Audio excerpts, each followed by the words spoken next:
Donc, ayant fini l'ouverture, nous allons commencer le premier mouvement qui s'appelle, alors je le lis, c'est le Qian Yuan. Donc c'est la cause initiale du commencement. Donc moi je l'ai interprété comme quoi c'était le premier, donc cause initiale du commencement, donc on commence par celui-ci, mais également par quelque chose qui ne s'arrête pas. Donc quand on a un début, boum, il n'y avait rien avant, boum, donc en fait le début ne s'arrête pas et continue. Donc il faut faire ce mouvement avec une espèce de continuité, même si à un moment les mains s'arrêtent, l'énergie continue. Je vous montre le mouvement que je vais détailler, je vais découper par exemple en 3 mouvements. On va commencer par les jambes. Ça donne déverrouillage des pieds, des genoux, pardon, placement du pied gauche sur le côté, ensuite flexion des 2 genoux, extension des 2 genoux, flexion du genou intérieur, ici le droit. On garde l'axe, on ramène le pied détendu et on fait un autograndissement, jambes tendues. Je répète de l'autre côté, ça donne déverrouiller, on place le pied droit sur le côté, transfert du poids du corps au centre. Je tends les 2 jambes. Ensuite, flexion des genoux, les 2, extension des genoux, les 2, flexion du genou intérieur, le gauche. Je ramène le pied sans basculer l'axe, en équilibre. Je place le pied et extension des jambes. Ça, ce sont les jambes. On va maintenant détailler les bras. Ça donne rotation externe des paumes de main, élévation des bras à l'horizontale. Ensuite, paume de main vers le sol, vers la terre. Les mains se rapprochent de l'axe. Ensuite, flexion, abaissement des omoplates, flexion des coudes, des poignets et on relâche les mains le long du corps. Puis on repart, même mouvement. Rotation, élévation.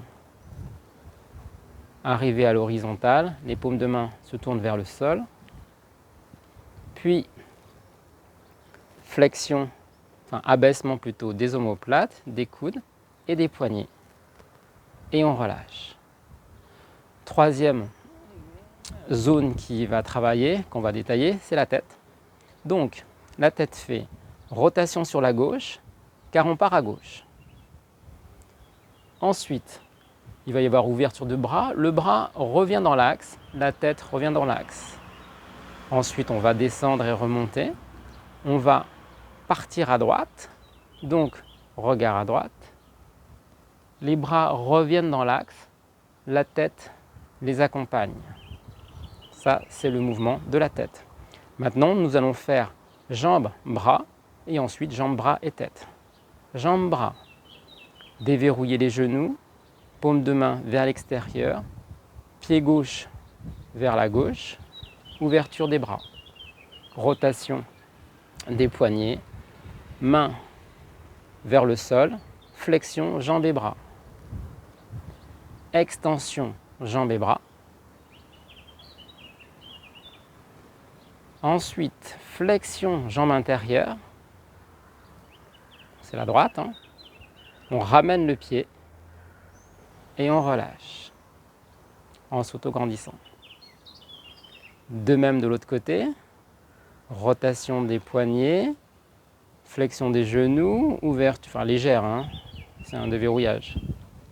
Ensuite, bras vers l'avant, flexion genou-coude, on descend, on garde son autograndissement sur la colonne, ouverture des bras, extension des jambes, flexion du genou intérieur, on ramène le pied, et donc là on arrête les mains, mais elles continuent en fait de se grandir, de s'allonger et on se relâche.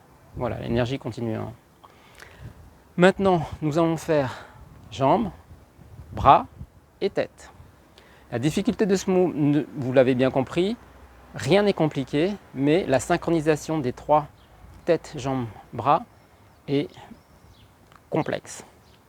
Alors, ça donne rotation, ouverture. Je regarde vers ma gauche. Ensuite, je vais suivre ma main qui revient dans l'axe. Je descends jambes et bras.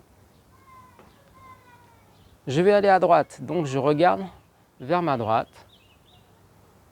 Les bras sont à l'horizontale, paume de main vers le sol. Je place mon regard vers l'avant avec les mains qui se rejoignent vers l'avant et je relâche. À nouveau, on fait le même mouvement.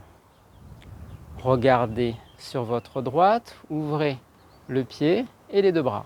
Le pied droit bien sûr et les deux bras. Rotation des paumes de main vers le sol. On descend doucement. On remonte en regardant vers la gauche. Rotation du regard et bras vers l'avant en fléchissant le genou intérieur. Je ramène le pied et je relâche. Voilà. Au niveau de la respiration, donc j'ai pas eu de consigne particulière. Parce que cet enchaînement, je ne l'ai pas fait avec Maître Yuan. Donc je vous la donne, c'est la mienne. Hein. Voilà. Donc c'est ouverture, inspire, inspire, inspire, inspire, inspire, inspire et expire, expire, expire. Je repars en inspire. À nouveau, je continue l'inspire, donc il est lent, ample, et j'expire dans la fermeture. Voilà, une dernière information que je répète très souvent. Ce mouvement-là, on ne doit pas entendre la respiration comme souvent. Des fois, il y a des expirations forcées, mais là, ce n'est pas le cas. Et c'est le mouvement qui crée l'inspire. C'est-à-dire, ouverture, l'air va tout simplement rentrer parce que la cage thoracique se grandit et ensuite le volume augmente. Et ensuite, l'air va sortir parce que la cage thoracique avec les bras, le volume s'abaisse. Et de même, j'inspire sans forcer et j'expire sans forcer. Voilà, donc c'était le petit didacticiel pour détailler en fait ce mouvement. Eh bien, je vous dis bon entraînement et au suivant. Au revoir.